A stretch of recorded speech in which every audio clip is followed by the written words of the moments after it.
بانیان عشرہ مجالس کے مرحومین بلاخص نجم النساء رضوی، ارشد مرزا، قیصر ابرار، نازیہ قیصر، وقار بنگش، فرحت بنگش، الطاف موانی، میر احسان ٹالپور کے مرحومین کے لیے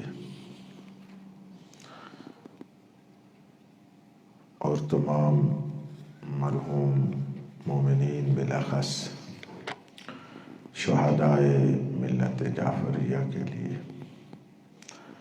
اور ان مومنین کے لیے کہ جن کا کوئی فاتحہ پڑھنے والا نہیں ہے، التماس ہے ایک سورہ فاتحہ 3 مرتبہ سورہ اخلاص کی تلاوت فرما کر ہدیہ فرما دیں۔ بسم اللہ الرحمن الرحیم،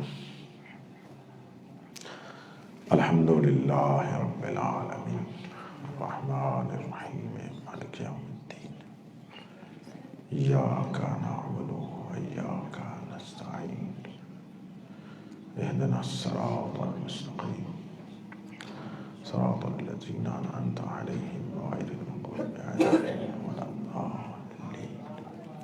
بسم اللہ الرحمن الرحیم، قل هو اللہ احد اللہ الصمد لم یلد ولم یولد ولم یکن له کفوا احد۔ بسم اللہ الرحمن الرحیم، قل هو اللہ احد اللہ الصمد لم یلد ولم یولد ولم یکن له کفوا احد۔ قل هو اللہ احد اللہ الصمد لم یلد ولم یولد کفوا احد۔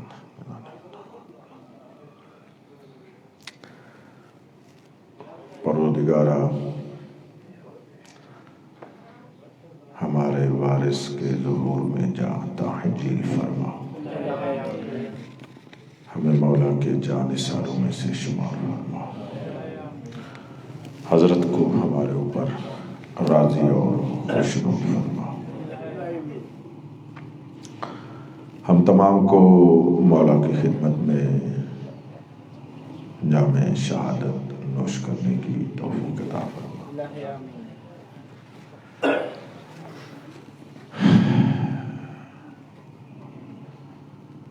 ہم تمام کو مولا کا مزید نور عرفان عطا فرما، حجت دوران کے ظہور میں تعجیل فرما، ہادی برحق کے ظہور میں تعجیل فرما، بقیت اللہ الاعظم کے ظہور میں تعجیل فرما، وہ کہ پوری خدائی جس کے انتظار میں ہے اس کے ظہور میں تعجیل فرما۔ پروردگارا، آپ خود اس کے انتظار میں ہیں، اس کے ظہور میں تعجیل فرما۔ کربلا والے منتظر ہیں، ان کے ظہور میں تعجیل فرما۔ پاک اللہ، ان کے ظہور سے اپنے حبیب کے دل کو ٹھنڈا فرما، ان کے ظہور سے امیر المومنین کے دل کو ٹھنڈا فرما، میرے مولا کے ظہور سے ان کی دکھی ماں کو آرامش عطا فرما۔ پاک اللہ، میرے مولا کے ظہور سے ہر مخلص مومن کے دل کو ٹھنڈا فرما۔ بڑی اہم دعا، پروردگارا، میرے مولا کے ظہور سے خود مولا کے دل کو ٹھنڈا فرما۔ پروردگارا، ہم گناہگار ہیں، ہم خطا کار ہیں، ہمارے گناہوں کو معاف فرما۔ بہت دعاؤں کا کہا گیا تو میں نے مناسب سمجھا ابتدائے مجلس میں دعا کر دی جائے۔ جو بھی مریض ہیں تمام کو شفائے کاملہ عاجلہ عطا فرما۔ بلاخص سید عرفان نقوی کی والدہ اور بھانجی مریض ہیں، پروردگارہ ان کو شفائے کاملہ عاجلہ عطا فرما۔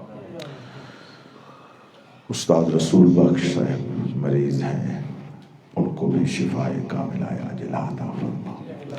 اور مومنین جو بھی اس مجلس میں، مومنات اس مجلس میں مریض ہیں، شفائے کاملہ عاجلہ عطا فرما۔ لا علاج مومنین کو شفائے کاملہ عاجلہ عطا فرما۔ اس کرونا کی نحوست کو بشریت سے بالعموم، مومنین سے بالخصوص دور فرما۔ پاک اللہ ہمارے گناہوں کو معاف فرما، اسلام و مسلمین کو سربلند فرما۔ حاضرین علماء اور فضلاء کے فضل علم میں مزید اضافہ فرما، نور معرفت میں مزید اضافہ فرما، نور ولایت میں مزید اضافہ فرما، نور ایمان میں مزید اضافہ فرما۔ پاک اللہ مبلغ دین یعنی مبلغ ولایت محشور فرما۔ پاک اللہ تجھے واسطہ اپنی عزت و جلال کا بالاخص میرے عزیزان جو امام بارگاہ بیت الزہرا کی ہیئت ہے، اس کے تمام فضلاء کی توفیقات میں اضافہ فرما، تمام کے نور معرفت میں اضافہ فرما۔ ہم تمام کو مولا کے عظیم منتظرین میں سے شمار فرما۔ حضرت کو ہم پر راضی اور خوشنود فرما۔ دعاؤں کی قبولیت کے لیے توجہ سے صلوات پڑھیں۔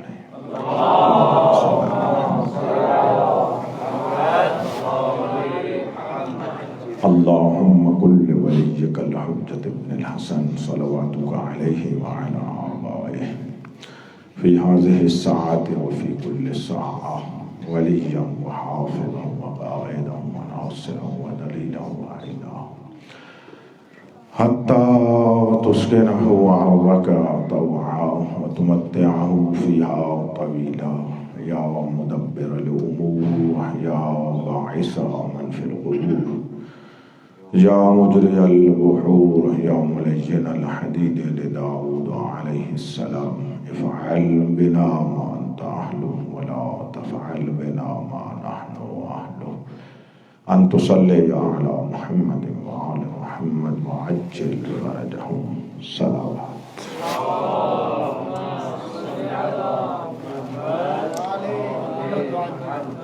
استغفر اللہ ربی واتوب الیہ لا حول ولا قوة الا باللہ العلی العظیم افوض امری الی اللہ ان اللہ بصیر بالعباد رب اشرح لی صدری ویسر لی امری واحلل عقدة من لسانی یفقهوا قولی اعوذ باللہ من الشیطان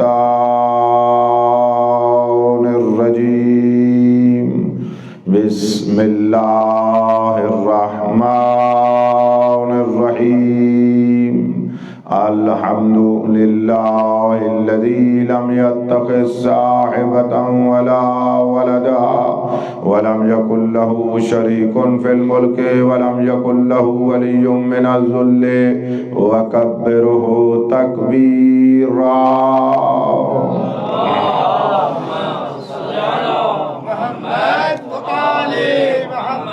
الصلاة والسلام على رسوله الذي أرسله بالحق بشيرا ونذيرا وداعيا إلى الله بإذنه وسراجا منيرا سيدنا ونبينا محمد المصطفى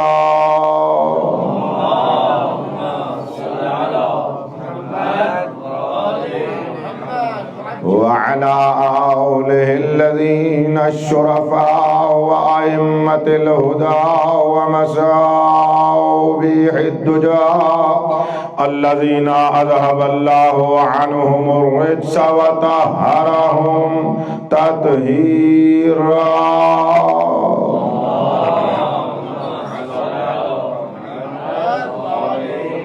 لا سيما بقية الله الأعظم روحي وأرواح العالمين لتراوا بمقدمه الفداء ولعنة الله على الأعداء من يوم ظلمهم إلى يوم الجزاء.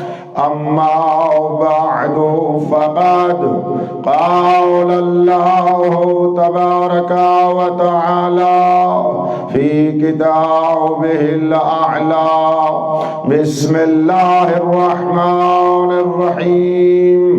قل أعوذ برب الناس ملك الناس إله الناس من شر الوسواس الخناس الذي يوسوس في صدور الناس من الجنة والناس. صلوات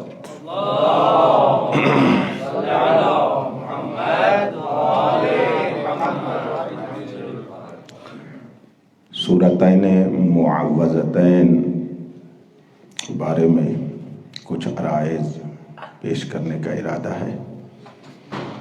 آپ کی توجہات ہیں، شروع کریں. ظاہراً یہ دو صورتیں اکٹھا نازل ہوئی ہیں. قرآن مجید میں 20واں اور 21واں سورہ ہے. معاف کیجیے گا، قرآن مجید میں 113 اور 114 سورہ ہے. نزول کے اعتبار سے 20واں اور 21واں سورہ ہے. سورہ مبارکہ فلق 6 آیتیں ہیں اور ناس کی 5 آیتیں ہیں. سورہ مبارکہ فلق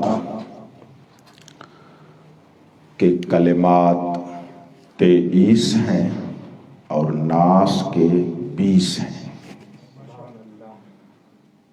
سورہ مبارکہ فلق کے حروف 73 ہیں اور سورہ مبارکہ ناس کے حروف 78 ہیں. اب یہاں پر کلمات کا کم و زیاد ہونا اور حروف کا آگے پیچھے ہونا خود ایک مطلب ہے کہ آپ اس پر توجہ فرمائیں گے. مجھے اجازت دیں میں تھوڑا سا آگے بڑھتا ہوں. چاہیے یہ نقطہ میں بار بار کہنا چاہتا ہوں، چاہیے تو یہ تھا کہ سورہ مبارکہ کے حرف حرف کی تفسیر ہوتی، اور آپ فضلاء ماشاءاللہ سرشار ہیں قوت، استعداد، صلاحیت سے کہ 5 سالوں کے علم کو 1 سال میں حاصل کر سکتے ہیں. اور آپ اپنی غیرت دینی اور طلبگی سے آپ فضلاء یہ کام کر سکتے ہیں.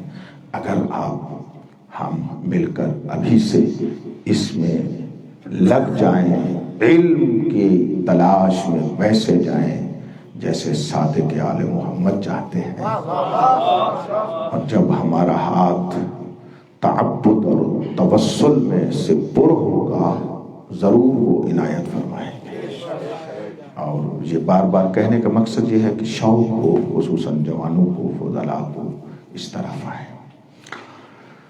دوسرا مطلب، یہ 2 صورتیں اتنی معروف ہیں اور ان کی غرض اور شان نزول اور ان کے فوائد معلوم ہیں تمام کو کہ یہ پناہ گاہ ہیں ہر شر و نحوست اور پریشانی سے بچنے کے لیے. جس کو جو مصیبت، جو مشکل ہو، خصوصاً دشمنوں کی طرف سے، حاسدوں کی طرف سے، غیروں کی طرف سے، شیطان کی طرف سے، تو وہ ان سے اپنے آپ کو حصار الہی میں لے آئے، ان تمام سے بچ جائے گا. توجہ فرما رہے ہیں. لہٰذا یہاں پر بھی میں آپ کا وقت نہیں لینا چاہتا، اصل مطالب کی طرف آتا ہوں. پہلا کلمہ دونوں میں اگر اجازت دیں تو عرض کروں. قل اعوذ، عین واو زال، یہ 3 حرف ہیں. جن سے فعل مضارع واحد متکلم کا صیغہ ہے کہ میں پناہ لے رہا ہوں. عوزتن کہا جاتا ہے پناہ گاہ کو. توجہ فرما رہے ہیں, میں پناہ لیتا ہوں, میں بچتا ہوں, میں اپنے آپ کو دور کرتا ہوں. یہ معنی ہے اس کا اعوذ کا. اور یہیں پر ایک بہترین استفادہ کرنا چاہتا ہوں اپنے عظیم سامعین کی خدمت میں, اور وہ یہ ہے, ایک کلمہ ہمارے ہاں بہت رائج ہے جس کو ہم کہتے ہیں تعویذ. تو لغوی اعتبار سے, عربی اعتبار سے اس کو دیکھا جائے, تعویذ کسی کو اوضاع دینا, یعنی کسی کو پناہ دینا. باب تفعیل ہے نا, ٹھیک کہہ رہا ہوں نا, اس کو پناہ دینا, اس کو پناہ گاہ دینا, یا اس کو پناہ میں لینا, یہی معنی ہے. اور ہمارے ہاں یہ لفظ زیادہ رائج ہے, لیکن جو کہنا چاہتا ہوں یہ ہے کہ قرآن مجید کی یہ معوذتین, یہ دو صورتیں ہمیں یہ ضرور بتاتی ہیں کہ اللہ کی طرف سے قرآن میں کچھ تعویذ موجود ہیں. خود تعویذ کوئی بدعت نہیں ہے. بھائی توجہ کرو, ایک دو باتیں حل کر دوں. یہ بھی ایک مسئلہ ہے, چلا رہتا ہے. کوئی کہتا ہے تعویذ باطل ہے, کوئی کہتا ہے حق ہے, کوئی کیسے. ایسے 2 منٹ میں اس بات کو میں پورا کر دیتا ہوں. اصل تعویذ کا ہونا یہ 2 صورتیں برہان ہے کہ اللہ کی طرف سے ہیں. تعویذ ہے, اس کی وجہ یہ ہے کہ سامنے شر موجود ہے, شیطان موجود ہے, حاسدین موجود ہیں, نحوستیں موجود ہیں, مشکلات موجود ہیں, اور انسان کے اوپر اثر انداز ہوتی ہے. یہ چاہتا ہے اس سے بچے, اس کے بچنے کے لیے ہی تو اللہ نے یہ نازل فرمایا. تو بس اصل تعویذ کی حقیقت درست ہے, لفظ بھی قرآن سے اخذ شدہ ہے, یہاں تک تو کوئی مشکل نہیں ہے. لیکن بات بعد والی ہے, وہ یہ ہے کہ یہ پناہ کون دے, کیا ہو, کسے دے. بڑی توجہ فرمائے, وہ اتنا ضرور ہے. جو مسئلہ ہمارے ہاں رائج ہے اسی کے مطابق یہ کہہ رہا ہوں. جو کچھ اللہ کے جانشینوں سے, اللہ کے نمائندوں سے, یعنی معصومین علیہ السلام سے منقول ہو کہ یہ تمہارے لیے پناہ ہے, وہ تعویذ حق ہے. اس کے علاوہ جو بھی ہوگا باطل. اتنی سی بات ہے. لہذا یہ آ کر کہنا کہ مطلقاً یہ فضول ہے. ورنہ آپ دیکھیں آیات و روایات, بحار الانوار کی جلد نمبر 92 اگر آپ ملاحظہ فرمائیں, وہاں سے لے کر تقریباً 95 نمبر جلد تک یہی دعائیں اور یہی تعویذ اور یہی شر شیاطین اور ان دینوں سے بچنے کے لیے ائمہ نے دعائیں دی ہیں, تعویذ دیے ہیں. حتیٰ لفظ تعویذ بھی آیا ہے, امیر المومنین نے خود بیان فرمایا ہے. صلوات پڑھیے گا ایک باواد بلند. بسم اللہ.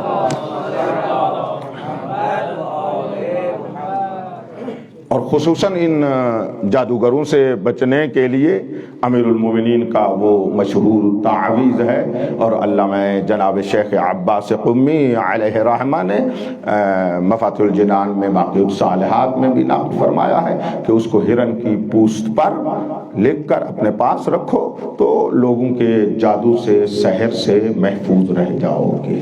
بس یہ ایک حقیقت ہے. لہذا ایک گزارش کر رہا ہوں بڑی ادب اور احترام کے ساتھ, ہمیں کسی بات کی تصدیق میں اور کسی بات کے رد کرنے میں تھوڑے سے تأمل, دقت اور انصاف سے بات کرنی چاہیے. ہم کبھی کبھی آتے ہیں ایسے فضا میں آ کر ہر چیز جو مطلق اس کو رد کرنا شروع کر دیتے ہیں, یا ایک چیز ہے اس کو مطلق قبول کرنا شروع کر دیتے ہیں. وہ جو حقیقت ہے اس کو لوگوں تک پہنچایا جائے. اب میں ایک جگہ پر گیا, ہم آخر آپ کو پتہ ہے فقیر یہ پورے پاکستان میں آتا جاتا ہوں, تو اس والے سے ایک جگہ پر گیا تو ایک مومن مجھے کہنے لگے قبلہ فلاں ایک عالم آئے ہیں, انہوں نے کہا یہ تعویذ یہ جادو کچھ بھی نہیں ہے, یہ سارے باطل ہیں, یہ سارے گناہ ہیں. میں نے کہا مجھے تو کوئی پتہ نہیں, انہوں نے پتہ نہیں کہاں پڑھا ہے کہاں نہیں پڑھا ہے, اس سے ہم نہیں کہتے. قرآن فرماتا ہے جادو بھی ہے, غور کرے ہے یا نہیں ہے, نظر بد بھی ہے. آخر پیغمبر کے لیے ہوا کہ تم نظر بد سے محفوظ رکھو, اور قرآن میں موعظتین بھی ہے.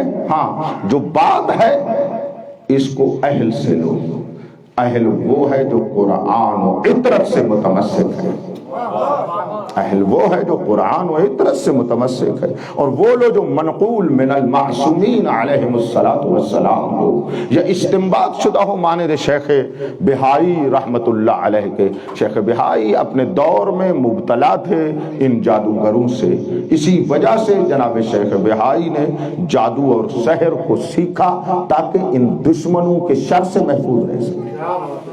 بس مجھے اجازت ہے، کافی ہے اتنی ایک بات معوذتین میں یہ پہلا نقطہ، اور یہ مسئلہ ایک ہے تو کیونکہ بات میری آپ سے ماورا دوسرے مومنین اور باہر دیگر ملک والے بھی سماعت فرما رہے ہیں، تو میں نے اتنی بات کر دی کہ مسئلہ حل ہو جائے کہ اس طرح نہ تعویذ کو مطلقاً ہر جہت سے رد کرنا ٹھیک ہے، نہ ہر جہت سے اپنانا ٹھیک ہے، اور اس کو بھی آل محمد کی طرف سے، خدا کی طرف سے ایک ذریعہ ہے اللہ کی پناہ میں جانے کا۔ صلوات بلند آواز سے پڑھیں۔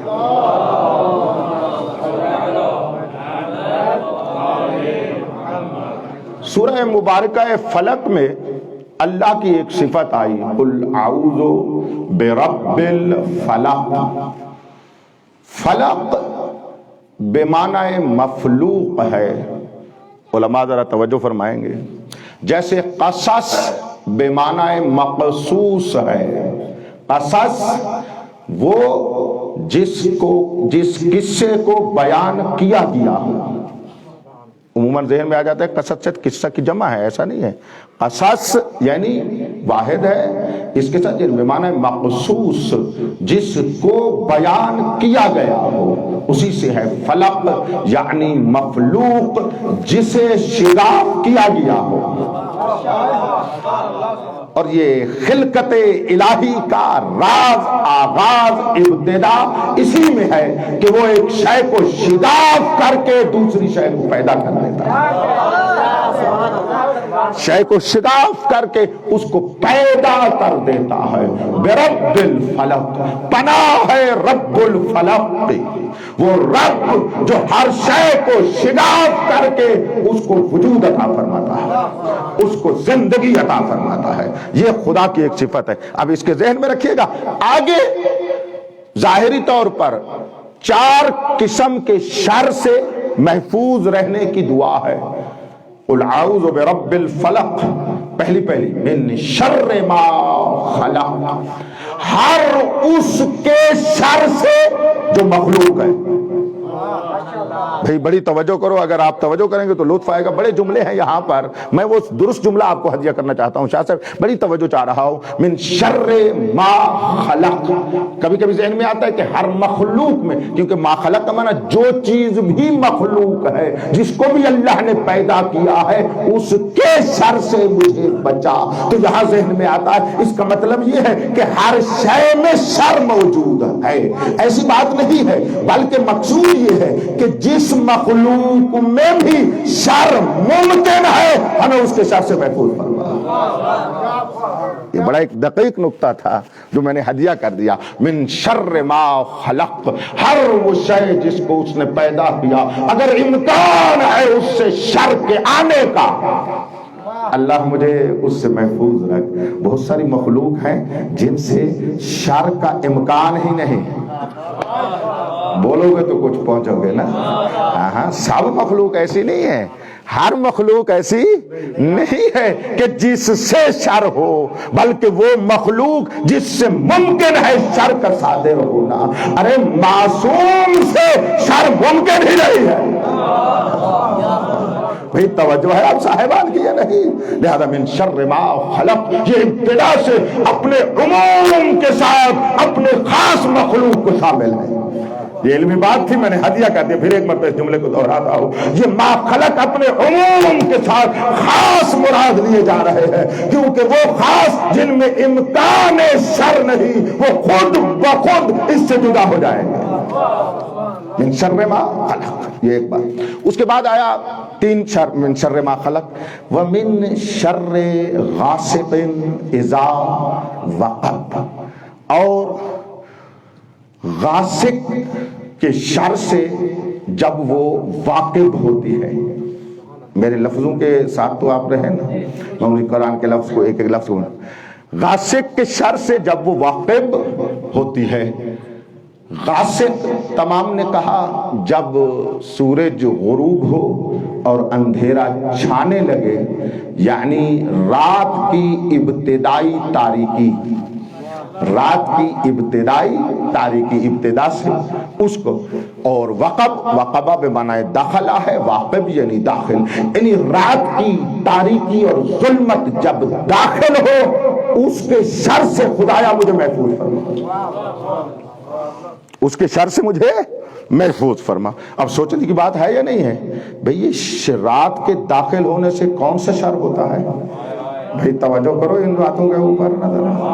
بھئی اس رات کے داخل ہونے میں ہی، اندھیرا چھانے میں ہی تو کون سا شر ممکن ہے؟ تو مفسرین نے تو یہ کہا ہے کہ اس سے مراد یہ ہے کہ جب رات ہوتی ہے ایک شریر اپنا شر پھیلانے میں آسانی محسوس کرتا ہے دن سے، وہ رات کے اندھیرے سے فائدہ اٹھاتا ہے.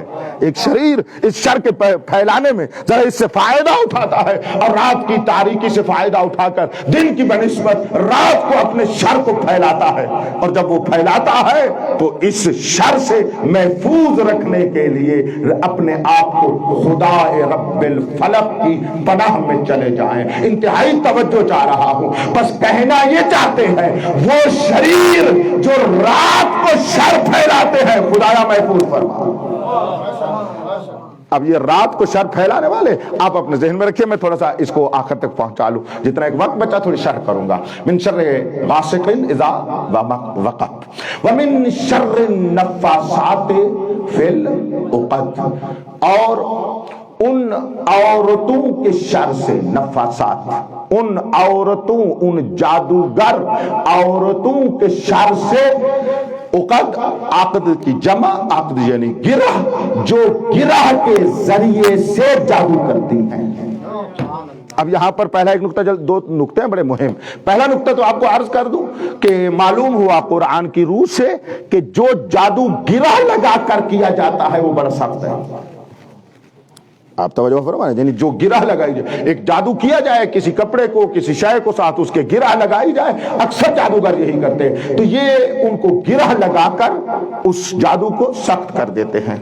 اور دوسرا نقطہ جو مہم ہے وہ ان بیویوں کے بارے میں ہے.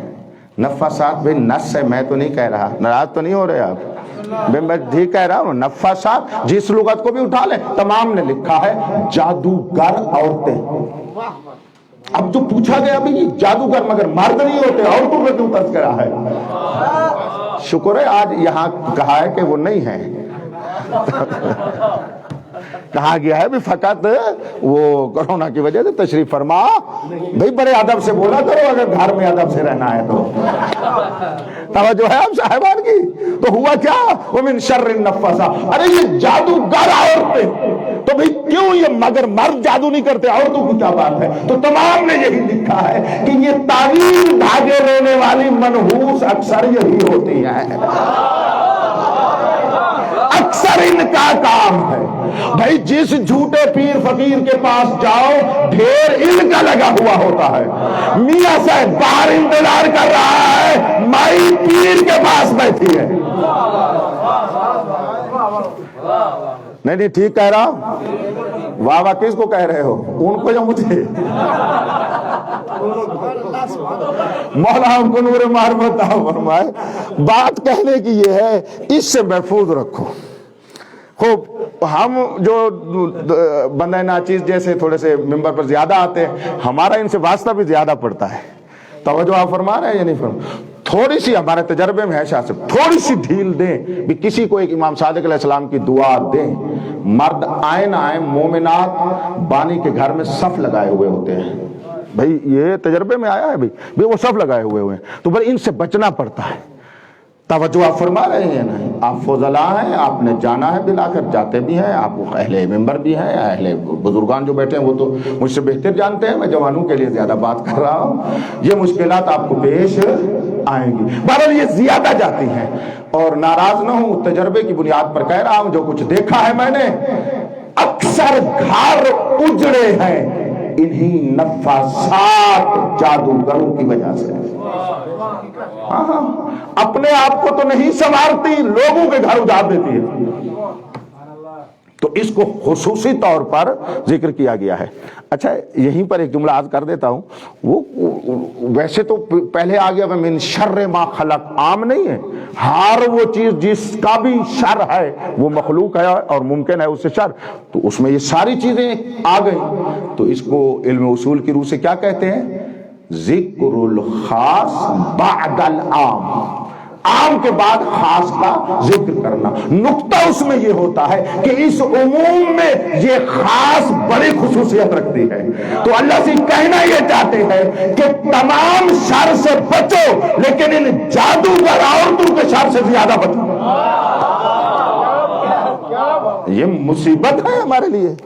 آپ دیکھو بھئی، میں جادوگر عورتوں کی بات کر رہا ہوں، سب کی تو بات نہیں ہو رہی کہ ناراض ہو جائیں، سب کی تو بات نہیں ہو رہی وہ جو جادو کرتے ہیں. واقعہ نے اب زیادہ میں تفصیل نہیں دیتا ہوں، لیکن ایک اشارہ ضرور کرتا ہوں. میرے ایک دوست تھے جسٹس، چیف جسٹس اپنا سپریم کورٹ کے ایک جسٹس تھے، انہوں نے مجھے کہا، کسی طریقے سے معلوم ہوا کہ ایک بہرحال خاتون ان کے اوپر جادو کر کر کر کے ایک لحاظ سے اس کو تو قبر میں لے گئی، یعنی مسلم ہوا. اور جب میں نے پوچھا کہ آخر وجہ کیا ہے، ان کو بٹھایا باتوں کے بعد پتا چلا کہ حسد کے علاوہ اور کچھ بھی نہیں تھا. وہ جسٹس بن گئے تو اس کو مصیبت تھی، تو اس حسد میں آ کر اس بیچارے کا پتہ نہیں، دوسرے معنی میں کراچی سے لے کر پشاور کوئی پیر جادوگر نہیں چھوڑا جس سے اس نے وہ لے کر اس بیچارے کو بلاخر قبر تک پہنچا. یہ ایک سبب بنی، یعنی اس طرح کا کہ وہ مریض ہوتے ہوتے دنیا سے چلے گئے. اور بہت بڑا سرمایہ تھے وہ، ملت کے لیے بھی بہت قوم کا کام کرتے تھے، بہت عظیم مومن تھے، خدا ان کے اوپر رحمت فرمائے. تو یہ خاص طور پر ان کا ذکر ہوا ہے. آخر پر فرمایا وَمِن شَرِّ حَاسِدٍ اذا حسد، ہر حاسد کے حسد سے جب اس کے حسد کا بغض شعلہ مارے بچو سے. قرآن میں دیکھو، آیات میں دیکھو، روایات میں دیکھو، یہ حاسد منحوس ہیں جو بڑے بڑے با کمال کے اوپر ظلم کرتے ہیں.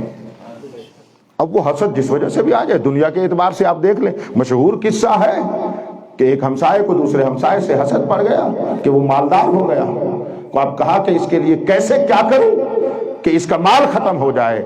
تو حسد کی آگ میں خود اتنا جلا کہ اس کے ذہن میں شیطان نے فقط یہی ڈالا کہ اٹھ کر اپنا گھر جلا دو اور پھر اس کے ذمے لگا دو کہ اس نے جلایا ہے، تاکہ یہ زندان چلا جائے، یہ جیل چلا جائے.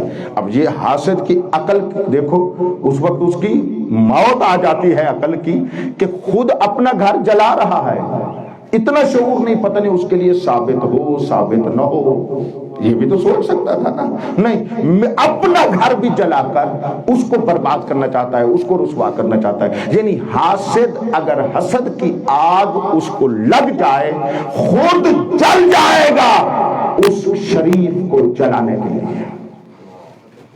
یہ مال اور دولت میں آپ عموماً دیکھتے ہیں، کہتے ہیں کہ ہماری صنف میں زیادہ ہے. ایسا ہے؟ بولو یار، آج تھوڑی سی باتیں ایسے آ گئی ہیں، ایسی باتیں آ گئی ہیں ابتدا میں تھوڑا سا کہتے ہیں ایسے. کہ ٹھیک ہے یہ بات آگا جی نا استغفر اللہ. میں آپ میں سے ایک کے بارے میں بھی نہیں یاد کیا، کہتے ہیں ہماری صنف میں زیادہ ہے. آپ اصناف عالیہ علماء میں سے ہیں. میں ان کی آپ کی بات ہی نہیں کر رہا، میں ویسے کہہ رہا ہوں کہتے ہیں ہم میں ہے. بہرحال یہ حسد بھی اور خصوصاً علم میں آ جائے. چلو دنیا میں کوئی کرے نا تو دنیا دار ہے، علم میں کوئی کرے تو ہے بھی بڑی بیوقوفی. وجہ دیکھو، چلو مال ہے نا، ظاہری طور پر کہہ رہا ہوں، حقیقت میں وہ بھی ایسا نہیں ہے. ظاہری طور پر اگر کسی کے ہاتھ میں ہے، میں کہتا ہوں یہ میرے ہاتھ میں آئے تاکہ اس سے کمی آ جائے، یا اس کے پاس چلا گیا ہے شاید مجھ سے اس وجہ سے کم ہو گیا ہے. لیکن علم تو وہ دولت ہے کہ بیک وقت ہر ایک کے پاس یکساں ہو سکتی ہے. غور ہی نہیں فرما رہے ہیں.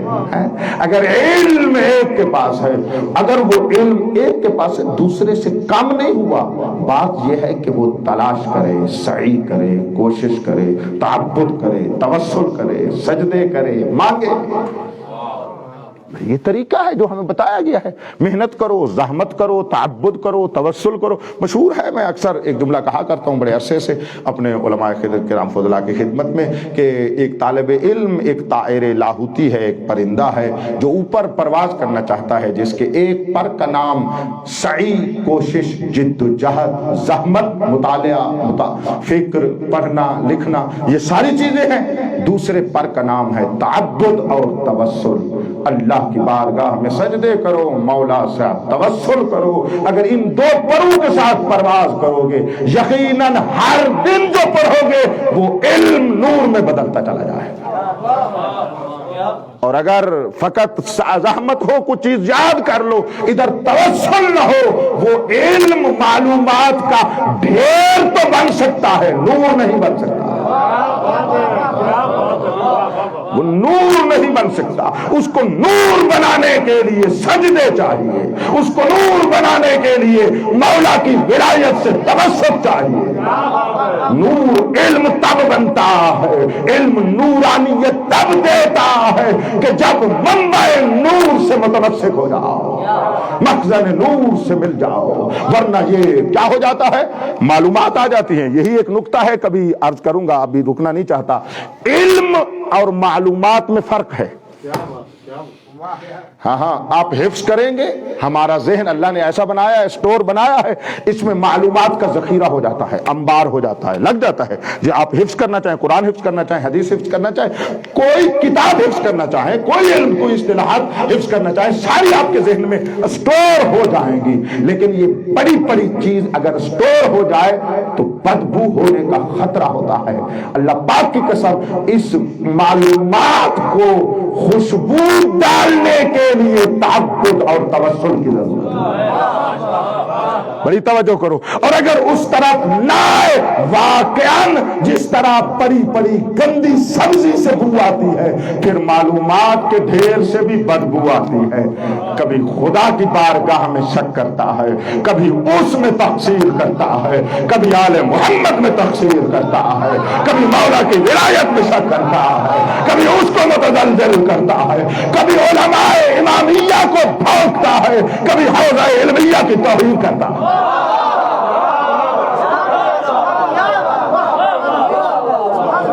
پہنچیے آپ تک. معلومات کے ڈھیر سے نہ اللہ نے کسی کو تعریف کی ہے. تعریف کی ہے؟ مجھے بتاؤ.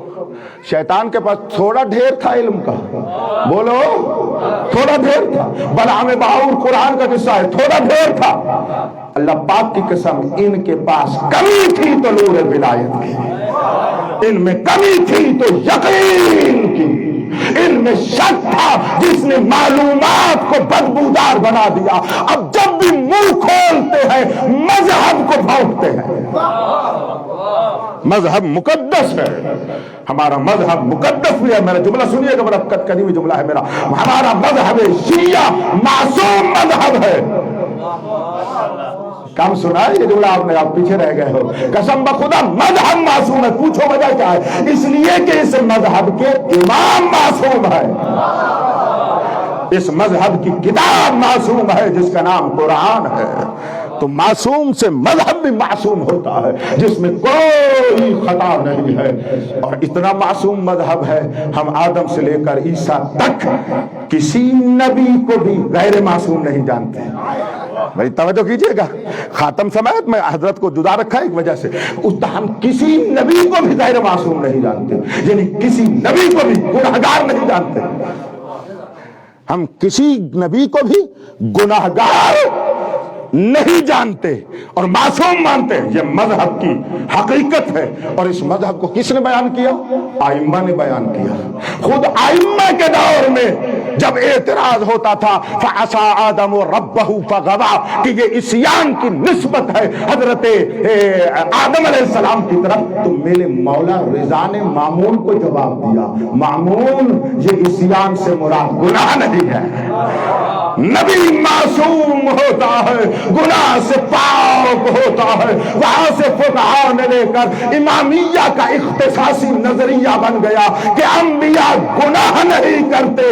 اگر آج 1400 سال کے بعد کوئی یہ کہے کہ یہ بات نہیں ہے اور آدم علیہ السلام خدا نخواستہ گناہ کیا ہے، سمجھ لو یہ شیطان کی طرح خود گناہگار ہے۔ آدم پاک تھے، ہیں معصوم رہیں گے۔ یہ معلومات کے ڈھیر سے بدبو اٹھتی ہے جو خراب کر دیتی ہے مذہب کو بھی، مومن کو بھی، فقہا کو بھی، مومنین کو بھی، شیعوں کو بھی بدنام کرتی ہے۔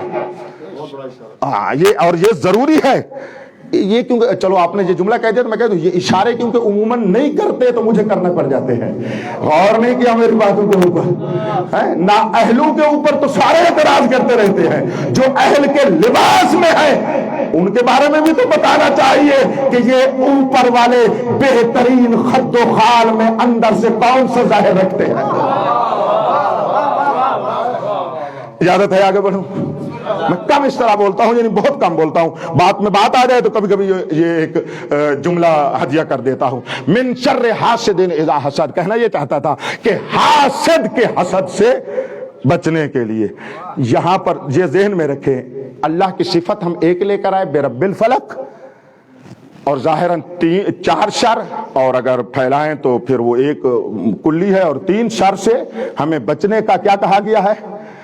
پناہ لینی چاہیے، اور وہ پناہ بھی کیا ہو؟ خدا کی پناہ ہو۔ اس شر سے ہم نہیں بچ سکتے جب تک کہ پناہ گاہ الہی میں نہ ہو۔ اب ڈھونڈنا یہ ہے الہی پناہ گاہ ہے کیا؟ یہ ذہن میں رکھے، میں دوسری صورت کو جلدی جلدی ہدیہ کروں آپ کو۔ قل اعوذ برب الناس، پناہ لیتا ہوں الناس کے رب سے، 100% انسانیت کے پروردگار کی، برب الناس، ملک الناس، رب بھی ہے، ملک بادشاہ بھی ہے، مالک بھی ہے، الہ الناس جو پوری انسانیت کا معبود ہے، الہ بھی ہے۔ اب یہاں پر آپ دیکھیں 3 صفات خداوند متعال لائے ہیں، رب الناس، ملک الناس، الہ الناس۔ آگے جس سے بچنا ہے وہ ایک شر ہے، من شر الوسواس الخناس، خناس کے وسواس کے شر سے، الذی یوسوس فی صدور الناس من الجنۃ والناس، وہ خناس لوگوں کے دلوں میں، ذات میں، حقیقت میں، ذہن میں وسواس ڈالتا ہے، اور وہ خناس جنوں میں سے بھی ہو سکتے ہیں، انسانوں میں سے بھی ہو سکتے ہیں۔ بس یہاں پر ایک پہلا نقطہ عرض کروں، یہاں پر یہ خناس، من شر الوسواس الخناس، بعد میں جو کچھ ہے وہ خناس کی توصیف ہے، اور خناس کو بیان کیا جا رہا ہے کہ وہ کون ہے، اس کی تعریف کی جا رہی ہے کہ وہ خناس کون ہے۔ میں بھی عرض کرتا ہوں اس کے بارے میں، رک رہا ہوں یہاں پر، پہلا جملہ آپ کو ہدیہ کرنا چاہتا ہوں۔ وہاں سورہ مبارکہ فلق میں ایک صفت خدا کے ذریعے سے 3 قسم کے شروں سے اور 4 قسم کے شروں سے، یہ تمام اشرار سے بچنے کی دعا ہے، اور یہاں پر 3 صفات لائے ہیں، رب الناس، ملک الناس، الہ الناس۔ بچنا ہے ایک شر سے، معلوم ہوا یہ شر الوسواس الخناس اتنا بڑا شر ہے کہ اس کی پناہ بھی بہت بڑی ہونی چاہیے۔ توجہ نہیں کی، وہاں پر تمام شروں کے لیے، تمام اشرار کے لیے ایک صفت کی ضرورت تھی، یہاں ایک شر کے لیے 3 صفات کی ضرورت ہے۔ تو یہ شر الوسواس الخناس تمام سے بڑا شر ہے، اور میرے پاس جتنا ٹائم ہے میں اسی پر بولنا چاہتا ہوں، ٹھیک ہے؟ بس زیادہ یہ اہم پر بولیں نا، جب بات ایسی ہو تو اہم پر زیادہ بولا جائے، اور مہم کو انشاءاللہ مؤخر کر دیں گے پھر کسی اور۔ وہ 3 کے بارے میں تھوڑا سی وضاحت کی ہے، اس کے بعد میں جتنا میرے پاس وقت باقی ہے میں اسی شر الوسواس الخناس پر بولنا چاہتا ہوں۔ اس شر کا نام بھی وسواس ہے، بڑی توجہ کیجئے گا، اس شر کا نام کیا ہے؟ وسواس۔ یہ باقی شر کے نام اپنی جگہ پر اور بہت زیادہ ہے، اس شر کا نام بھی آگا، من شر الوسواس، وسواس والا شر، یعنی یہ شر ایسا ہے جو وسواس ہے، اور کس کا ہے؟ خناس کا۔ خناس کون ہے؟ اس کو تھوڑا سا طالب علموں تک پہنچا لوں پھر میں واپس بیٹھتا ہوں، اس کو بحث کرتے ہیں۔ خناس مبالغہ ہے خنوس سے۔ خناس اس شیطان مردود کو کہتے ہیں، بڑی توجہ کریں، کہ جب آپ متوجہ ہیں تو چھپ جائے، جب آپ غافل ہیں تو حملہ کریں۔ یہ خلاصہ میں نے لکھا، بڑا لطیف ہے یہ مطلب، یعنی لغات کو دیکھنے کے بعد جو نچوڑ ہے نا، میں آپ کو ہدیہ کیا ہے۔ بڑی توجہ، میں ایک مرتبہ پھر کہوں، اگر آپ متوجہ ہیں تو یہ بدبخت نظر نہیں آتا، اور جو ہی آپ غافل ہوئے اپنا حملہ کر دیتا ہے۔ یعنی خناس وہ ہے جو غفلت سے فائدہ اٹھاتا ہے، جو غفلت سے فائدہ اٹھاتا ہے، اور جو ہی بندہ غافل ہوا یہ اپنا حملہ کر دیتا ہے۔ اور مہم یہاں تک آپ نے دیکھا، ایک بڑا اقتران آپ کی خدمت عالیہ میں پیش کر، ایک صلوات بلند آواز سے پڑھیں، اور حکم ہو رہا ہے تھوڑا تھوڑا آگے ہو جائیں، بعد میں پھر مسائل میں مشکل ہوتی ہے۔ اگر ناراض نہ ہوں جوان آگے آ جاؤ تھوڑا، آپ تو ٹھیک بیٹھے، میں ان کی خدمت تھوڑا سا اٹھ کے آ جائیں۔ پھر وہ کل بھی ایک مشکل رہی، کہا کہ بہت سارے لوگ باہر رہ گئے۔ آجے صلوات پڑھتے ہوئے آگے آجے۔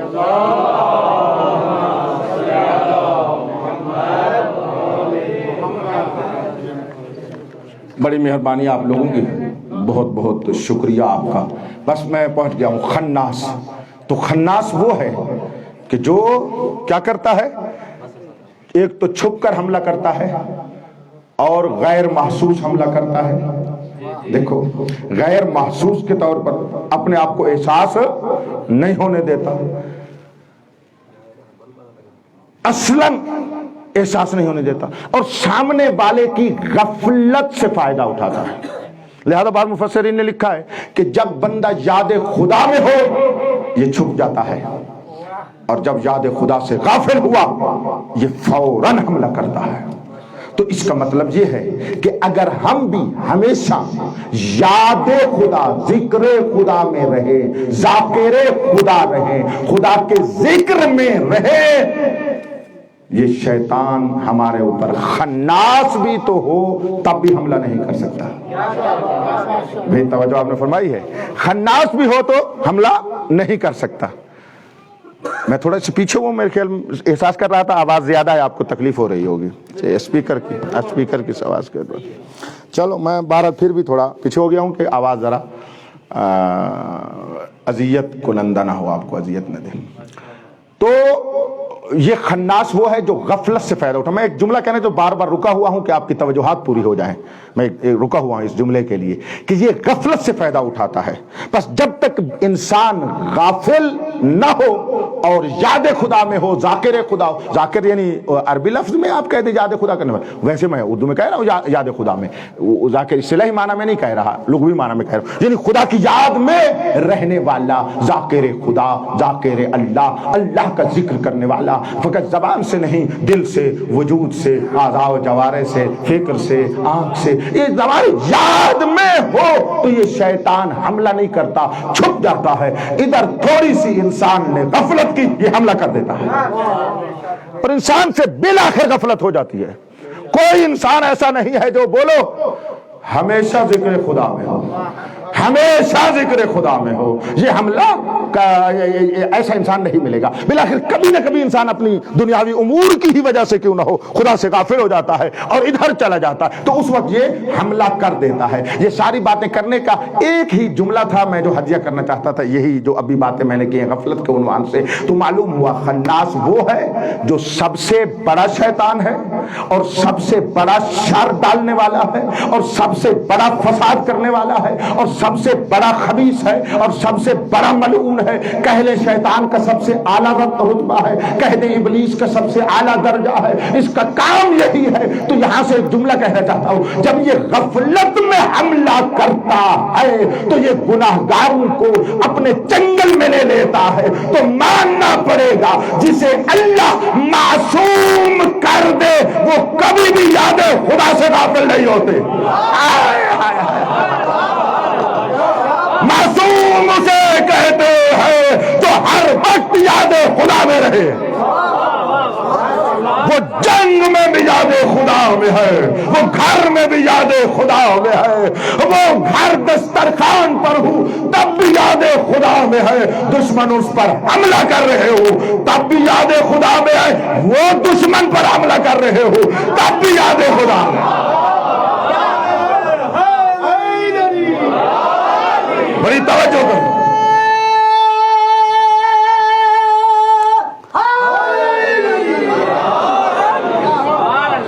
ہر کام میں یاد خدا میں ہے، لہذا اخلاص اور یاد خدا کی اس معراج پر پہنچے ہوئے ہوتے ہیں کہ اگر ایک ضربت تلے تو سگلا ان سے افضل ہو جاتی ہے۔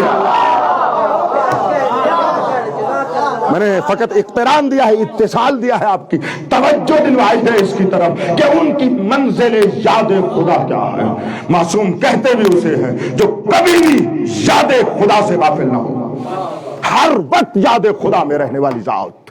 اور اگر ہم چاہتے ہیں کہ یاد خدا میں رہے، بس اپنے وقت کے امام کی یاد میں رہیں، خدا کی یاد میں رہنا۔ ہائے ہائے ہائے، میں جملہ ہی یہی کہنا چاہتا تھا، اللہ کی پناہ کا نام ہے امام زمان۔ خدا کی پناہ گاہ کا نام ہے امام زمان۔ السلام علیک یا کہف الحسین، او مضبوط قلعہ میرا امام میرا سلام۔ یعنی یہ محفوظ ہے جہاں پہ شیطان اپنے آپ کو اجازت ہی نہیں دیتا کہ اس قلعے میں داخل ہو سکے۔ تو اگر ہم اس سے متمسک ہو گئے، اس مولا کی یاد میں رہے، اور یہ حق کہہ رہا ہوں، ایک جملہ پھر مجھے کہنا پڑ گیا ہے، میں اتنا کہہ ہی دیتا ہوں، بڑی توجہ کرو، اللہ کی پناہ امام ہے۔ کہنا کیا چاہتا ہوں، ہے سب کچھ خدا، مجھے دیکھنا ہے سب کچھ خدا، لیکن خدا ایک نظام بنایا ہوا ہے، اس نظام کے تحت اپنے بندوں کو بچاتا بھی ہے، پروان بھی چڑھاتا ہے، شیطان سے بھی بچاتا ہے، ہدف تک بھی پہنچاتا ہے۔ جس نظام سے اللہ نے یہ کام کیا ہے، یاد رکھنا، پوری ذمہ داری سے جملہ کہہ رہا ہوں قرآن و آیات کو سامنے رکھ کر، اللہ نے جس نظام سے یہ پورا خلقت کا نظام اور اس مخلوق کی بقا کا نظام اور اس مخلوق کے کمال تک پہنچنے کا نظام اور اس مخلوق کے اللہ کے مقرب ہونے کا نظام بنایا اور چلایا ہے، اس نظام کا نام ہے ولایت۔ اس ولایت کو وجود بنایا ہے تو امام زمان۔ میں اب امام زمان کی بات کرنا چاہتا ہوں کہ اسی کے زمانے میں ہوں، ہر امام ایسے ہے، تو یہ امام ہے جو وجود ولایت اللہ ہے۔ تو اللہ کی ولایت میں جو کچھ بھی ہو رہا ہے، اللہ جو کچھ کر رہا ہے اپنی ولایت میں کر رہا ہے۔ اللہ کی ولایت کا دوسرا نام امام ہوتا ہے۔ اسی وجہ سے اللہ ہر اپنا کام اپنے جانشین ہمارے امام سے کر رہا ہے۔ یہ مذہب ہے، یہ تشیع ہے، یہ حق ہے، جو اسے نہیں مانے گا شک نہ کرے وہ مقصر ہے۔ ہاں، جو نہیں، یہ قرآن اور سنت ہے، یہ عطرت ہے اور قرآن ہے کہ اللہ جو بھی کرتا ہے انہی سے کرتا ہے۔ ایک سادہ سی مثال دے رہا ہوں، یعنی اللہ کرتا ہے، نسبت فعل کی کدھر دے رہا ہوں؟ بولو بولو، اللہ کی طرف۔ تو بہت سارے کام، یعنی سارے کام اللہ ہی کرتا ہے، بہت سارے کاموں میں تو ہم تم بھی مانتے ہیں کہ اس کام میں فلاں وسیلہ، اس کام میں فلاں ذریعہ، یہ ہم تم کہتے ہیں نا۔ روزمرہ میں صبح سے لے کر شام تک ہزاروں ابزار اوزار وسیلوں سے ہمارا سروکار بنتا ہے، اور ہم ان کو کہتے ہیں یہ کرو، یہ لو، یہ دو۔ غور ہی نہیں کیا۔ وہاں ہم مثال دیتے تھے، مہینے کے بعد حکومت کا اگر کام کرنے والا ہو تو وہ تنخواہ لینے جاتا ہے۔ الحمدللہ ہم بھی شہریہ لینے جاتے ہیں برکت کے لیے۔ نہیں بھائی، صحیح بات کر رہا ہوں نا بھی، برکت لینے کے لیے جاتے تو ہیں نا کہیں، غور ہی نہیں کر رہے میری بات کے اوپر۔ اگر آج بھی کسی کو کہا جائے یار گھر بیٹھو تجھے ملے گا، تو بڑا پاگل ہے، حرکت میں برکت ہے۔ یعنی حرکت کو وسیلہ برکت سمجھتا ہے، جو حرکت دینے والا امام ہے اسے وسیلہ برکت نہیں سمجھتا۔ اس سے سادہ تو میرے پاس بات ہی نہیں ہے باقی۔ نہیں، یہ بات میں نے وہی کی ہے۔ نسبت اگر خدا کی طرف نہ تو ساری جہالت ہے، ساری حماقت ہے اور سارا شرک ہے، لیکن جب خدا کی طرف ہم نسبت دیتے ہیں تو اس کے علاوہ تو اور چارہ ہی نہیں ہے۔ اور یہ کہنا چاہتا ہوں، اچھا ایک ذہن سے نکالوں گا، خدا یہ کام کرتا ہے، نظام بناتا بھی ہے، چلاتا بھی ہے، جو بھی نظام ہے بناتا بھی ہے، چلاتا بھی ہے، جس سے چلاتا اور بناتا ہے اسی کو اس کا جانشین خلیفہ امام کہا جاتا ہے۔ یہ امام کی تعریف ہے۔ میں ایک سادہ مثال دے رہا ہوں، کون سا شیعہ ہے جو ائمہ کو ید اللہ نہ مانتا ہو؟ صحیح ٹھیک ہے نا؟ اب سماعت فرما لیتے چاہ رہا تھا، مجھے دیکھیں توجہ ہے آپ سہمان کی بھی، کون سا بندہ ہے مومن جو حضرت کو ید اللہ نہ مانتا ہو؟ اچھا، اور کون سا شیعہ ہے کہ استغفر اللہ حضرت کو اللہ کا جسمانی ہاتھ مانتا ہو؟ بولو یار، اس پر تو بولنا ضروری تھا۔ کوئی بھی نہیں ہے، ہم امام جسمانی ہاتھ تو اللہ کا ہے نہیں، تو کم سے کم تمام نے یہی معنی کیا ہے۔ ید اللہ کا معنی ہے قدرت اللہ، اللہ جو بھی کام کرتا ہے اپنی قدرت سے کرتا ہے، اللہ کی قدرت کا نام ہے امام۔ تو ماننا پڑے گا جو کچھ بھی ہو رہا ہے امام کے ہاتھ سے ہو رہا ہے۔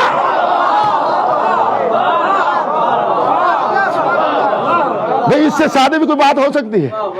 تو یہ امام ہے، اسی کے ذریعے سے سب کچھ ہو رہا، لہذا اسی کی پناہ میں جانا ہے۔ اب یہ خناس اب جو کچھ کرتا ہے، یہ توجہ، اس کا کام ہے وسوسہ کرنا، بدترین کام ہے اس کا، اور یہ اساسی ترین کام ہے۔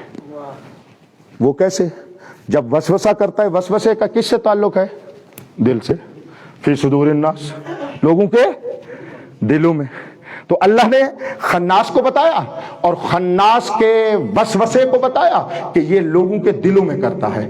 بس اس شیطان کی یہ شیطنت اور شر اس آنکھ سے نظر نہیں آتا، اگر اسے دیکھنا ہے تو دل کی آنکھ سے دیکھو۔ ہائے ہائے ہائے ہائے، یہیں تک میں نے تمہیں لے آنا تھا، اس کو دل کی آنکھ سے دیکھنا پڑے گا، اس آنکھ سے یہ نظر نہیں آتا، کیونکہ یہ شر الوسواس، وسوسہ قلبوں میں، دلوں میں لاتا ہے۔ آخری بات عرض کر رہا ہوں اور وہ یہ ہے، یعنی نتیجے کے طور پر دینے کے لیے آخری بات ہے، یہ معوذتین دو صورتیں کس لیے نازل ہوئی ہے، ان کی غرض کیا ہے، ان کا ہدف کیا ہے، یہ کیوں نازل ہوئی ہے؟ انسان جو بھی کماتا ہے، صحیح، جو بھی تحصیل کرتا ہے، تحصیل کرنے کے بعد جو کچھ ہاتھ میں آ جائے، اس کے بعد اس کے محفوظ رکھنے کی انسان کو لگی رہتی ہے کہ یہ محفوظ رہے، جو میں نے کمایا ہے کوئی چور نہ لے جائے، جو میں نے کمایا ہے کوئی ڈاکو لوٹ نہ جائے۔ ایسا ہے یا نہیں؟ اسی لیے اس کو تالوں میں اچھی اچھی جگہوں پر سیف وغیرہ میں کیا ہے اس کو رکھتے ہیں کہ کوئی اس کو دیکھے نہیں۔ یعنی کمانے کے بعد جو کچھ ہاتھ میں آتا ہے اس کے چوری ہونے کا، ڈاکہ ڈلنے کا خطرہ ہوتا ہے، تو انسان اپنے آپ کو جو کچھ کمایا ہے وہاں رکھتا ہے کہ جہاں چور اور ڈاکو سے محفوظ رہے۔ یہ دو آیت صورتیں بتانے آئی ہے کہ جو کچھ تم ایمان کماؤ گے وہ شیطان کے خطرے میں ہے، کہیں ڈاکہ نہ ڈال دے۔ بڑی توجہ کرو، جو علم کماؤ گے وہ اس خطرے میں ہے کہ کہیں نور سے بے نور نہ ہو جائے، کیونکہ شیطان اس میں ڈاکہ ڈالتا ہے، وسوسہ ڈالتا ہے۔ تو اس سے بچنے کے لیے اس کی غرض ہی یہی ہے کہ جو کچھ تحصیل علم، ہم اپنی بات کریں اور چیزوں کو چھوڑ ہی دیتے ہیں، ہم جو کچھ تحصیل علم کر رہے ہیں اگر اس کو باقی رکھنا چاہتے ہیں تو خناس کے وسواس سے بچنا پڑے گا، ورنہ اگر اس خناس نے وسواس کو ہمارے علم میں ڈال دیا تو ہم مولا کی شان میں تقسیم کرنے لگ جائیں گے۔ بس یہ اس لیے ہے۔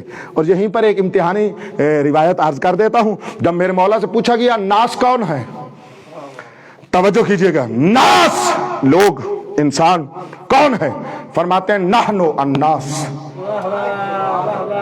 ہم ناس ہیں، یعنی حقیقت انسانیت، نورانیت انسانیت ہمارے پاس ہے. وشیتنا اشباہ الناس، لطف لینا، ہمارے شیعہ اس حقیقی انسانیت کی شبیہ ہے.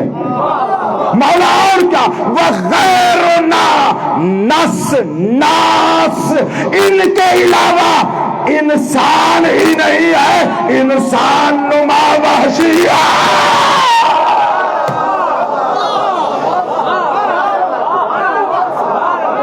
اب سنیے گا،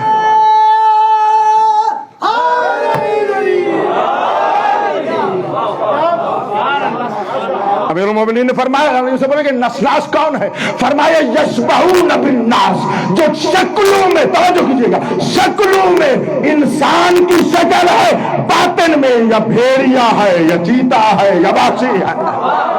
اب مجھے سمجھ آئی جب حضرت صادق علیہ السلام نے ابو بصیر کو دکھایا تھا کہ جب حاجی بہت آئے ہوئے تھے، کہہ رہے تھے لبیک اللہم لبیک، ابو بصیر نے کہا یبنا رسول اللہ ما اکثر الحجیج، آج تو حاجی بڑے زیادہ آئے ہوئے ہیں.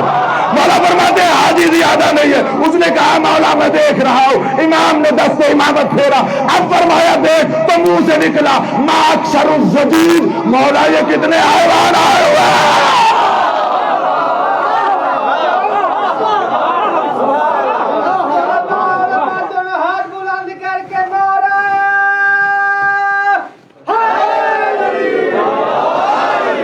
مولا نور معرفت عطا فرمائے. میں ایک جملہ کہنا چاہتا ہوں، اگر پورا پنڈال مجھے اٹھ کر دعا دے تو تھوڑی ہے، میں جملہ کہنے لگا ہوں. اے علی کا دشمن اپنا حال تو دیکھ، اے منکر ولایت مولا اپنی حقیقت تو دیکھ. بڑی توجہ، اے انکار کرنے والا میرے باروے کا اپنی حقیقت تو دیکھ. اس ولی اللہ العظم کا انکار کر کے تو کہاں چلا جائے گا؟ قرآن کے مطابق تو صفے بشریت میں نہیں ہے، مسلمان کیسے معذور ہوگا؟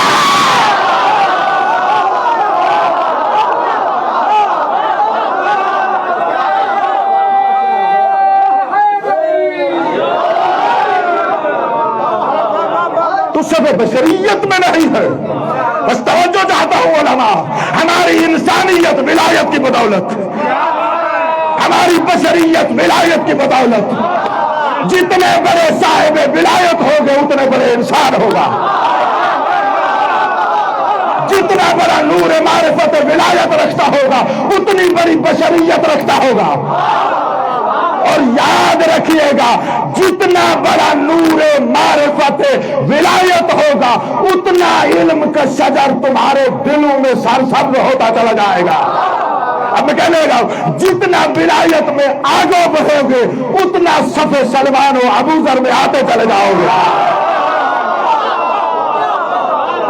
جتنا نور ولایت میں محکم ہوں گے، میں مقبول مولا بھی قبول کرتا ہوں، جتنا ولایت میں آگے بڑھو گے اور مقبول ہوتے چلے جاؤ گے اتنا کربلا والے کہیں گے آؤ تم ہمارے ساتھ فوز عظیم پر فائز. یا لیتنی کنت معکم فافوز فوزا عظیما. یہ ولایت سے ملتا ہے، یہ ولایت سے ملتا ہے. ارے انسانیت ہی ولایت سے ہے. جب انسانیت، ولایت کو ایسے نہ سمجھا کرو. دیکھو اللہ پاک کی قسم، میں نے قوم میں اس دن ایک جملہ کہا، آج کے دور میں شاہ صاحب ولایت اتنی مظلوم ہے شاید گزشتہ سالوں میں نہیں تھی. پوچھو مجھ سے کیسے؟ آج ولایت کے نام پر اپنے موالی گھبرا جاتے ہیں. کوئی اس سے بڑی مظلومیت ہو سکتی ہے؟ اپنے موالی گھبرا جاتے ہیں. ایک بات کرو، ادھر جاؤ وہ اپنا ولایت کا معنی کر رہا ہے، ادھر آؤ یہ اپنا ولایت کا مفہوم سمجھ رہا ہے. وہ حقیقت ولایت جو ولایت الہیہ ہے، جس کے وجود کا نام امیر المومنین ہے، جس کا اعلان غدیر میں ہوا تھا. غور نہیں کر رہے میری بات میں، جس کا اعلان غدیر میں ہوا تھا، اس ولایت کی کوئی بات ہی نہیں کرتا. اگر اس کی بات کرو تو الٹا فتوے ہیں، یہ غالی ہے، یہ نصیری ہے. میں آج مظلومیت کی بات بتائی ہے، آپ کی خدمت میں ہوں، آئندہ مجالس بھی ہیں، میں آپ کی خدمت میں ہوں۔ اس مظلومیت کو الحمدللہ فضلائے ان کی خدمت میں آج ایسے مباحثہ بھی تبیین کیا ہے، ممبر پر بھی ایک دو مرتبہ ذرا تفصیل سے عرض کیا ہے، اب چاہیں گے تو میں بیان کروں گا کہ اس کی مظلومیت کیسے ہے۔ آج ہم جس سے پورا نظام خدا ہے اس نظام سے کٹ گئے ہیں، یا دائیں چلے گئے ہیں یا بائیں چلے گئے ہیں، اس حقیقت اور نور کو جو اعتقاد تھا، جو اصول دین تھا، جو اصل دین تھا، جو حقیقت دین تھا، اس کو بھلا دیا۔ کبھی اس فارم میں دخالت کر کے فساد کر رہے ہیں، کبھی اس فارم میں دخالت کر کے فساد کر رہے ہیں، اور فسادی جو بھی ہوگا وہ مومن نہیں ہوگا۔ توجہ آپ فرما رہے ہیں یا نہیں فرما رہے؟ اور شیطان نے سب سے بڑا وسوسہ کس میں، مجھ سے آپ کہیں ایسے بات کر رہے ہیں، شیطان سب سے بڑا وسوسہ کس میں ڈالے گا؟ بولو کیوں؟ دلیل کیا ہے؟ ٹھیک ہے، آپ نے مدعا ٹھیک ہے، دلیل کیا ہے؟ دلیل شیطان کا قول ہے، جب خدا سے مہلت مانگ لی نا تو اس نے کہا وَلَأَقْعُدَنَّ عَلَى صِرَاطِكَ الْمُسْتَقِيمِ، میں بیٹھوں گا تیری صراط مستقیم پر۔ اللہ کی صراط مستقیم کا نام ولایت اللہ، جو ولایت امیر المومنین ہے۔ میرے پاس الحمدللہ رب العالمین آیات اور روایات ہیں، جو کچھ بھی عرض کر رہا ہوں ایک انبار ہے، ایک ڈھیر ہے، ایک سلسلہ ہے، ایک روان، یعنی حقیقت اس ٹائم اللہ کی ولایت نافذ ہے، ہم اللہ کی ولایت میں سانس لے رہے ہیں۔ یہ اور بات ہے کہ اس اللہ نے اپنی ولایت کو علی کے نام سے نافذ کیا ہوا۔ میرا جملہ ضائع نہ کرو، بڑے عرصے سے یہ جملہ میں کہتا ہوں، یہاں پر دو ولایتوں کی بات ہی نہیں، ایک اللہ کی ولایت ہو، ایک بولو علی کی، نہ نہ نہ نہ، ولایت ایک ہے اور وہ اللہ کی ہے۔ کہاں گئے ہم؟ طلبی کہاں گئی، تفقہ کہاں گیا؟ ایک ولایت ہے اور وہ اللہ کی ہے، لیکن اسی اللہ نے چاہا ہے یہ میری ولایت یا محمد سے ظاہر ہوگی یا علی سے ظاہر ہوگی یا مدعون سے، اس وقت ولی اللہ العظم سے ظاہر ہو گئی۔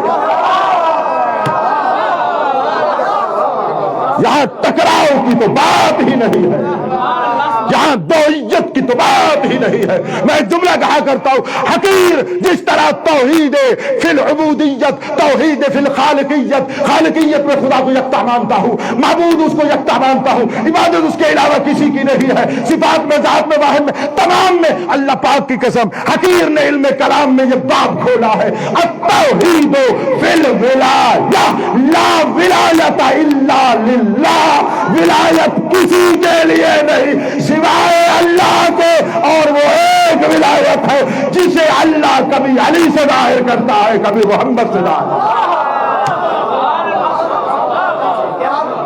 اس دین اور ولایت کو بچانے کے لیے علی کی بیٹیاں اجڑ گئیں،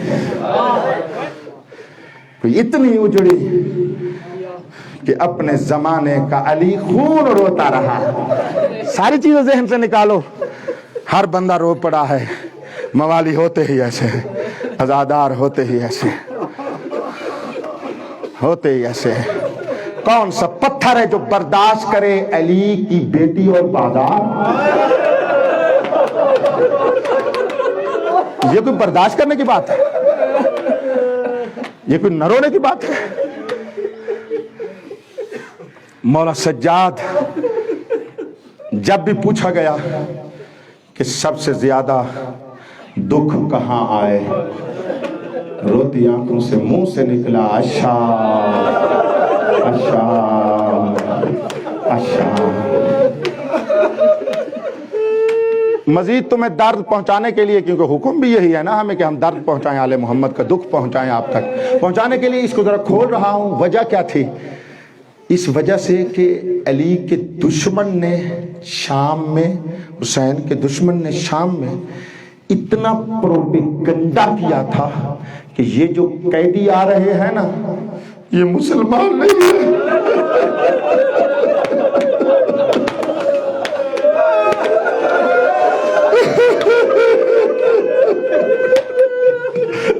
سمجھ گئے میں آگے نہ پڑھوں، بس جملہ میں نے آپ کو دے دیا۔ یہ جملہ ہم ڈر سے کہتے ہیں باغی کی بہنیں، جو انہوں نے زبانوں سے کہا ہے میری زبان کو طاقت نہیں ہے، سجاد تھا جو سن کر منہ سے نکلتا تھا لم تلدنی امی، اور میں دنیا میں نہ آیا ہوتا ایسی بکواسیں نہ سنتا۔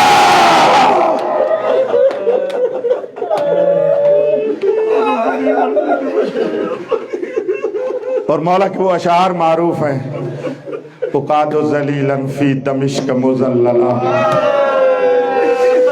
ہمیں شام کے بازار میں رو تو جملہ پورا کرتا ہو، روتے رہو روتی آنکھوں میں جملہ کہتا ہو۔ مولا فرماتے ہیں ہمیں شام کے بازاروں میں اس مقام سے اس ذلت کے ساتھ لایا گیا جہاں غلام بیچتے تھے، جو یہودیوں کا محلہ ہوتا تھا، جو عیسائیوں کا محلہ ہوتا تھا۔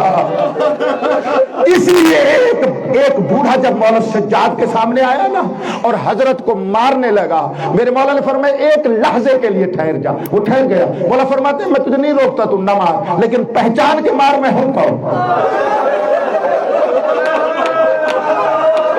اس نے کہا آپ کون ہے؟ آپ کون ہے بتا؟ فرمایا تجھے آیت مودت آتی ہے؟ اس نے کہا آتی ہے کل اسألکم علیہ اجرا الا المودۃ فی القربى، فرماتے ہیں مجھے قرآن اور اللہ کی قسم جس مودت کا حکم آیا ہے وہی ہم ہے۔ اس بوڑھے نے پتھر پھینک کر کہا ہمیں تو کہا گیا کوئی بازی آیا ہوا ہے، رو کر کہتے آنکھیں بند کر علی کی بیٹی آ رہی ہے، اور میرے ساتھ رسول دادی آ رہی ہے۔ اجرکم اللہ، مولا تمہیں کام نہ دے۔ آخری روایت بس اسی کے اوپر ختم کرتا ہوں، ماتم کرتے ہیں مل کر۔ اور رونے والوں آزاداروں مولا سجاد فرماتے ہیں شام کے بازار میں میرے اوپر 7 مصیبتیں ایسی آئی جس کو میں قبر میں بھی رہوں گا، حشر میں بھی رہوں گا۔ سن لو کہ سارے ماتم کرو تو ایک ہی سناتا ہوں، ان 7 میں سے ایک یہ تھی، معاف کر دینا۔ مولا رو کر فرماتے ہیں جب ہم شام کے صدر چوک میں پہنچے ہیں، ہاتھ بندھے ہوئی میری عزت والی پھوپھی جب چوک میں آئی ہے، انہوں نے چوک کے ارد گرد لمبے لمبے نیزے لے کر میری پھوپھی کے ارد گرد، ماتم نہیں آیا تجھے؟